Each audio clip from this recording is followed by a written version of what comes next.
Bien, entonces como estábamos repasando, lo mejor que podemos hacer cuando estemos educando a la comunidad es preparar nuestro propio material. Tenemos en exceso material, podríamos decir, de los temas que acabo de mencionarles. Pero lo más importante es que si nosotros preparamos nuestro propio material, nos estamos volviendo a reforzar, vamos a decir, nuestros conocimientos. Cuando un material de un tema, por ejemplo, del tema del control prenatal, cuando nosotros preparamos un papelógrafo del tema del control prenatal con dos dibujos, un dibujo donde vemos una mamá que está realizando su control prenatal acompañada de su esposo, ¿no? Está yendo al control prenatal, el doctor le está dando las, las referencias del por qué es útil un control prenatal. Cómo está su peso, cómo está evolucionando el embarazo, la vacuna, y todos esos aspectos que van de mano acompañando a un buen desarrollo del embarazo, a un buen crecimiento de la barriguita de la mamá, vamos a decir, ¿no es cierto? A decirles que en el control prenatal le vamos a avisar. Si quieren, no siempre todos quieren saber si va a ser varoncito o va a ser mujercita. Y cómo está creciendo, ¿no es cierto? Porque en diferentes controles prenatales se va desarrollando en qué posición está. El latido fetal.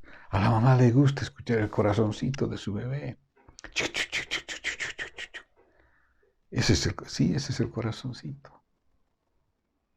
¿No es cierto? Sabe que está bien. Y ustedes saben y le orientan a la mamá. Está en buena posición tu bebé. Está lindo. Un dibujo de una mamá contenta, con una explicación que les nace a ustedes de ser felices, de acompañar este proceso.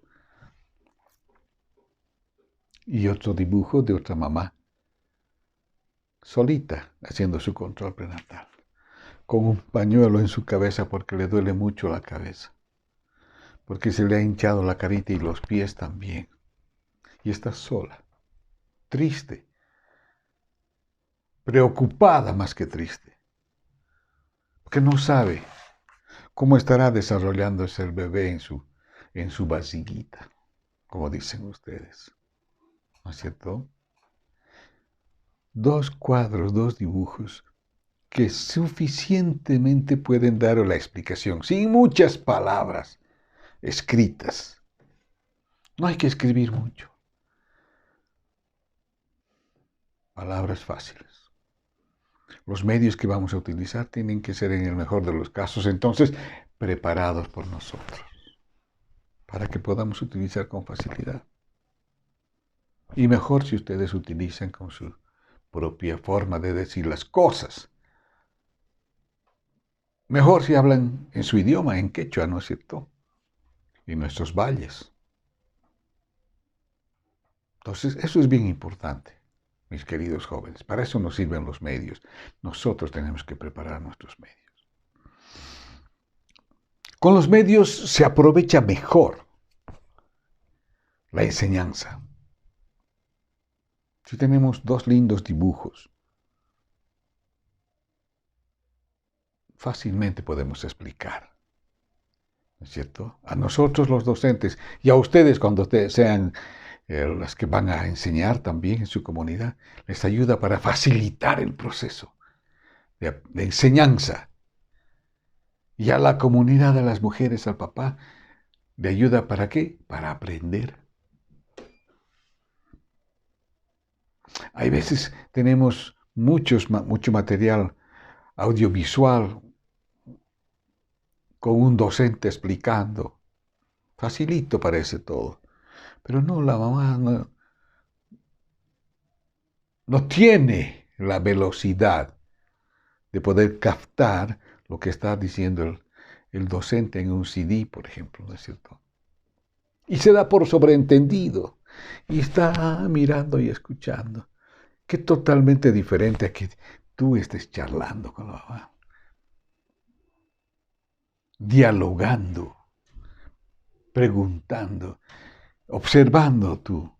Si la mamá con su actitud está diciendo, está moviendo la cabecita y está contenta y entonces es que está aprendiendo.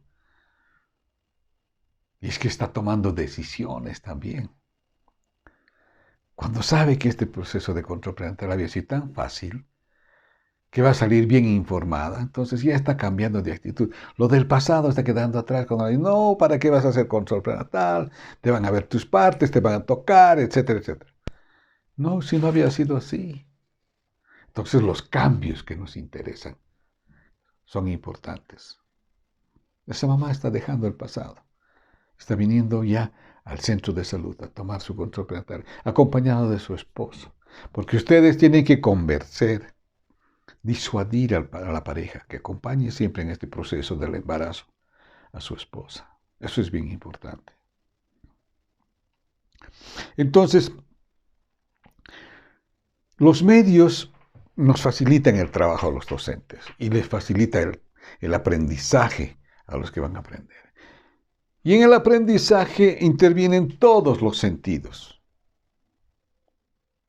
los 5. Aunque a veces dicen que las mujeres tienen un sexto sentido, ¿no es cierto? Pero no está en la ciencia eso, tenemos 5 sentidos. Ojos, oídos, nariz, boca, manos. ¿No es cierto? Todos intervienen en el proceso de enseñanza y del aprendizaje. Pero los que más habían sabido intervenir en este proceso son los ojitos y los oídos. Por eso el método audiovisual es el que más se utiliza normalmente. Pero dicen que el aprendizaje es completo y es mejor cuando además de oír, además de ver, hacer. Cuando tú estás haciendo lo que has escuchado y lo que estás viendo, tu aprendizaje se ha completado, vamos a decir. ¿Mm? Entonces, es bien importante que sepan ustedes que el método audiovisual es el más importante. Pero que si se acompaña con las manitos más haciendo, ahí el aprendizaje es completo. Practicando, haciendo. Ah. Y hay unos ejemplos bien claros en este material que ustedes van a tener ahí en la fotocopiadora. Una mamá en la televisión. Bueno, esto es para las mamás que están más en las áreas urbanas, vamos a decir, también en las áreas rurales. Ya tenemos televisores en cada una de las casas. Hay una mamá que está aprendiendo cuando una señora en la televisión está enseñando a hacer un queque, vamos a decir.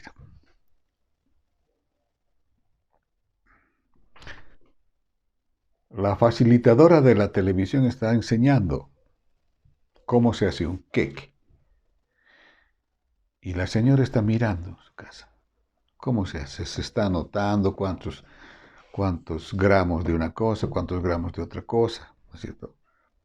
Y si ella ya tiene en la casa eso, la señora de la televisión les puede decir, esto se mezcla así, y ella comienza a hacer en su casa lo que está mirando en la televisión. Entonces, además de oír y de ver, está haciendo. Y después tenemos el resultado. En la casa ya la mamá ha hecho un quequecito que ha aprendido de la televisión. Lo mismo sucede cuando nosotros estamos aprendiendo a tomar la presión arterial, digamos, mediante un video. En esta temporada es posible que hayan visto videos de procedimientos. Uno de los procedimientos para tomar la presión arterial, ustedes miran cómo hace el paso 1, el paso 2, el paso 3. Pero si ustedes ya tienen en la casa el equipito, el tensiómetro, entonces a su hermanito, a su mamá, a su papá, ponen y siguen las instrucciones que están escuchando.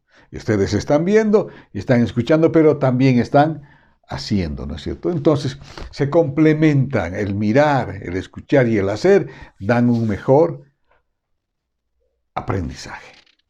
Eso es bien importante. Y reitero, todos nuestros sentidos intervienen en este proceso, unos mayor que otros. ¿Ya?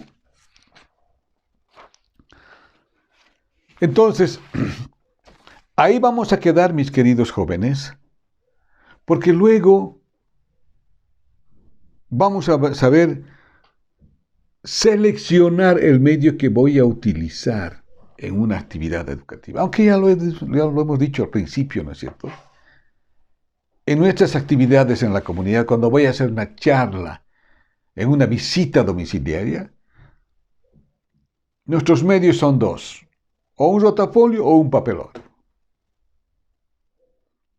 El data display, el televisor, lo dejaremos para otro tipo de actividades. Actividades que quizás las vamos a tener, como les he dicho, una o dos veces en nuestro centro de salud, con algún grupo de población, de estudiantes sobre todo, o de mujeres también, ¿no es cierto? Con un grupo mayor de unos 20, 25 mujeres. En edad fértil, antes de que se embaracen, podemos hablar, se puede hablar, ¿no es cierto?, de las enfermedades de transmisión sexual sobre todo. O cuando ustedes vayan a hablar del tema que ahora es bien importante, la ley 348, ¿no es cierto?, que protege a la mujer contra todo tipo de violencia. Ahí es fácil convocar a las mujeres.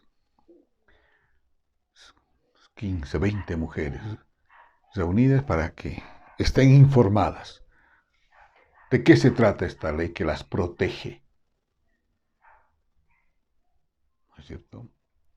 Entonces, para terminar, mis queridos jóvenes, quiero reiterarles que los medios que vamos a utilizar en nuestra comunidad, por lógica, van a ser el papelógrafo y el rotafolio. El papelógrafo sí está preparado por nosotros mismos, sin muchas palabras, que produzca impacto, que sea sencillito, que tenga una lógica en su manejo, en sus dibujos, que no sean contradictorios, ¿no es cierto? Si estamos hablando del control prenatal, no vamos a estar terminando o mezclando la temática ¿de qué podemos decir? A ver, esto que de la consejería en métodos de planificación familiar, por ejemplo. ¿No? Hemos ido a hablar sobre el control prenatal y seguimos desde un principio hablando del control prenatal y terminamos del control prenatal, sin incluir otros temas, ¿no es cierto? Aunque siempre hay preguntas de métodos de planificación familiar o de cualquier otro tema, que mi abuelita tiene diabetes, que mi abuelito le está doliendo mucho sus rodillas. Vamos a hablar de ese tema en otra oportunidad. Hoy es hablar del control prenatal, ¿cierto? Con buena forma. Y el otro es el rotafolio. Ya vamos a ver las características de ambos, de cómo es un rotafolio y cómo es un papelógrafo. Está en el material de apoyo que les vamos a entregar también. Bueno, nuevamente les reitero mis disculpas por no haber estado en la clase presencial a pesar del esfuerzo que hemos hecho. Yo sé que algunos los hemos visto de lejos, algunos estudiantes, no sé si eran de nuestras clases, queriendo pasar los bloqueos cuando ya se tomó la decisión de regresar. Pero esa decisión la hemos tomado como a las 8:15, les cuento, porque todavía estábamos queriendo llegar a la facultad. Bueno, eso pasó hoy día, lo vamos a subsanar. La siguiente clase vamos a seguir hablando de esto, de los medios, y vamos a seguir repasando lo que no se ha podido avanzar el día de hoy. Bueno, mientras tanto, que Dios los bendiga, mis queridos jóvenes, y nos vemos en la próxima clase. Chao, chao.